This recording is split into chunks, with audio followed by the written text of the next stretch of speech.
Alam nyo ba mga kap kung ano itong iniinom ko?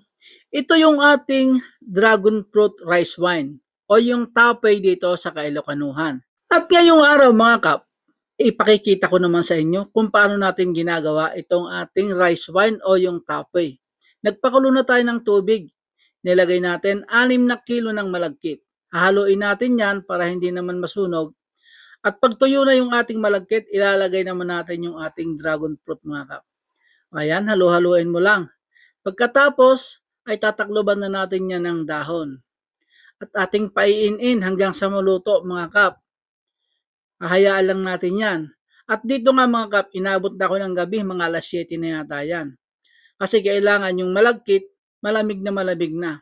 Ito nga yung gagamitin nating bubod. Bubod po ang tawag dyan, yung ginagawang powder.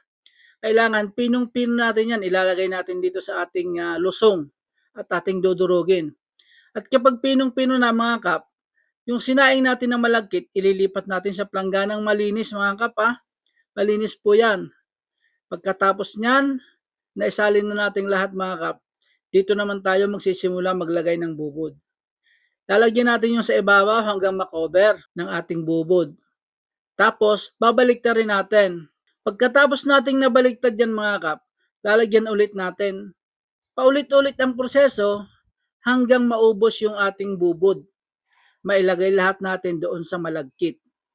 And mga kap, yan ang pinakahirap na parte, yung maghalo kasi malagkit nga yung ginawa natin. Ang hirap haluin.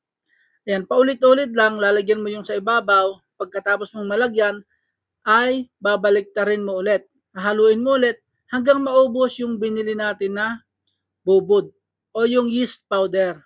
Yeast powder po yan.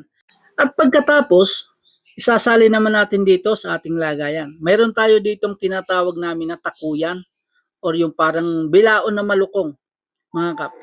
Pagkatapos ilalagay natin sa planggana, lalagyan natin ng parang pinaka-strainer niya. Tapos tatakloban natin yan mga kap. Siguraduhin lang natin na maganda yung pagkakataklob natin para hindi pasukin ng mga insekto.